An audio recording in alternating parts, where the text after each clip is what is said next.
This evening I wanted to talk about rosemary and alpha-gal, or more like rosemary extract and alpha-gal. So, a lot of you might hear that it's not good for us to have the rosemary extract. Well, I started doing like a lot of researching and just kind of like going down that old rabbit hole. That's pretty dangerous.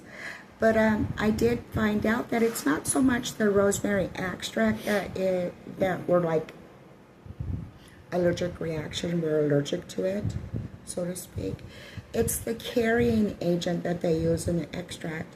Like when they are making the extract, what do they actually use?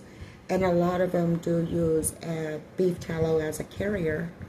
It does have to be mixed with something, and it's usually that's what it is.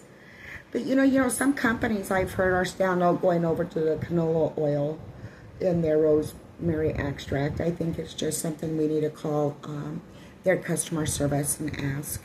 You could do that with any of your food items if you just call the 800 customer support team.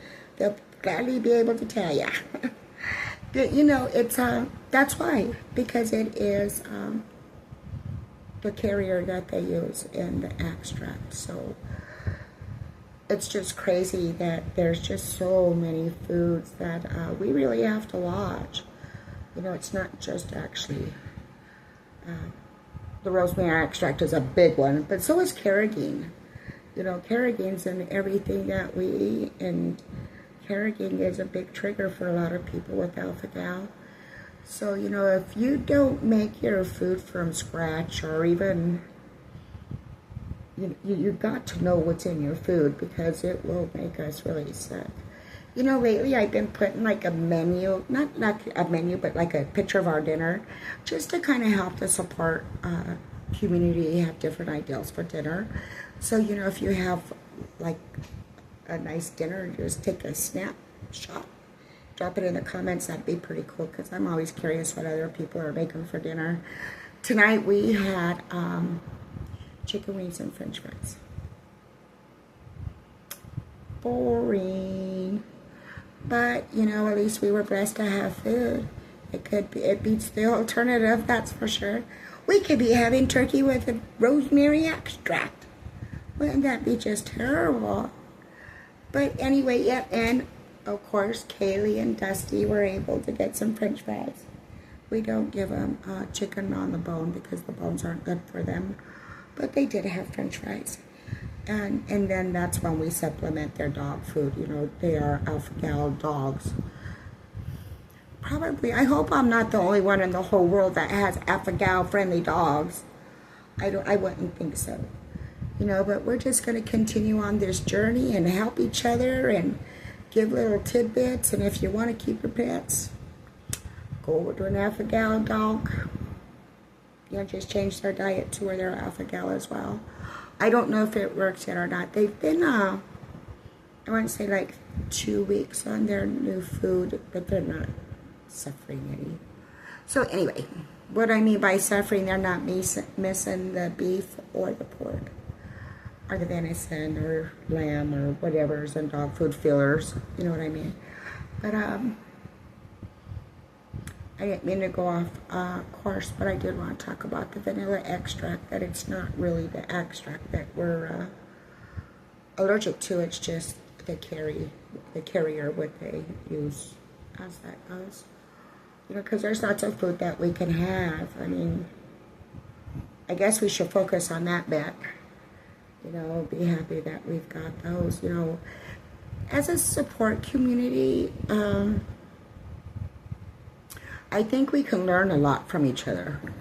And it's always nice to have that other helping ear, because have you ever heard somebody say, well, just scrape it off and take a bite, it won't hurt you anyway?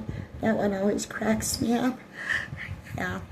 Or they think, oh, well, the charcoal grill gets hot enough, so it's going to just burn any beef or pork that's on the grill, that it gets hot enough. Well, but no, we still have to watch about cross-contamination. Yeah. It's, I think it really bites that we even have to worry about our water. like bottled water, you know, just in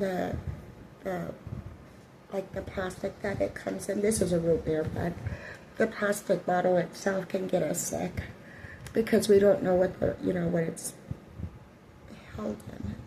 I even got a bag of pinto beans that I was going to make with a turkey leg, smoked turkey leg, and it had one of those little silicone packets inside of it, and I got really sick off of those. So now when I buy our beans, I really look inside that bag to make sure that little silicone packet isn't in there, because once again, the silica will get us sick. So it's not just a red meat allergy, it's just an everything, everyday allergy. It's day to day, you know, just kind of pick your element. I didn't say that right, nor do I mean that to be funny, but, you know, some days, you know, with alpha-gal, we get so tired and our body aches in all of our joints, and, you know, some people react with hives, you know, or some people have the GI issues, and some people have just the excessive amount of body inflammation, you know, and that would be me with the GI issues, you know. But it's been today's 6th day post-op, and I felt really good today. I'm still moving slow, still not taking any pain pills for the surgery, and it's not like I'm like badass Superman, you know, by any means. That's not it. It's just I don't know, I just didn't need them, so I take them, you know what I mean? I do have some discomfort. I even had discomfort after the surgery. I don't remember much of that day. I do know, I can't remember the ride home. I'm sure I told Tim how to drive all the way. But, yeah. I remember now. I don't remember that day, much of that day, but 6 days post-op, I'm doing good. Still no alpha-gal meds. You know, and I keep saying still no alpha. I think it's because my body, I was really overdosing on those meds, y'all, with the gallbladder. I just attributed my gallbladder to being alpha-gal because my stomach was always so upset. It hurt all the time. All the time. I thought it was my nerves. Something was going on.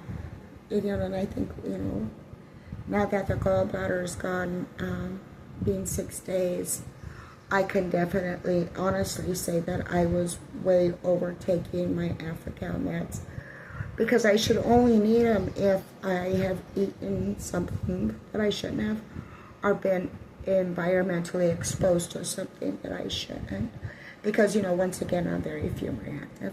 How did all of that go from rosemary extract? I think it's just because alpha-gal bites, y'all. You know, it's everything. It's not just the rosemary extract. It's just not the carrageen. It's not just the white sugar, or, you know, for us, we use like sugar in raw, brown sugar. So that way it's not being processed or turned white. You know what I'm saying? Yeah, so tonight's video was on rosemary extract. You know, if you have like another one that you'd like to add besides the rosemary extract and the carrageen, and just there's so many things that we have to watch and be careful of. And I had someone recently ask me what kind of sodas or what do we do for cold drinks, and there's usually iced tea in the refrigerator. I do drink a root beer because it's made with cane sugar and it's not made with a high fructose corn syrup. That will get me sick. Once again, I guess it's all how it's processed. So, in good old-fashioned glass ice water don't hurt nobody, that's for sure. So, anyway, like, comment, subscribe. Let's get this alpha-gal group going.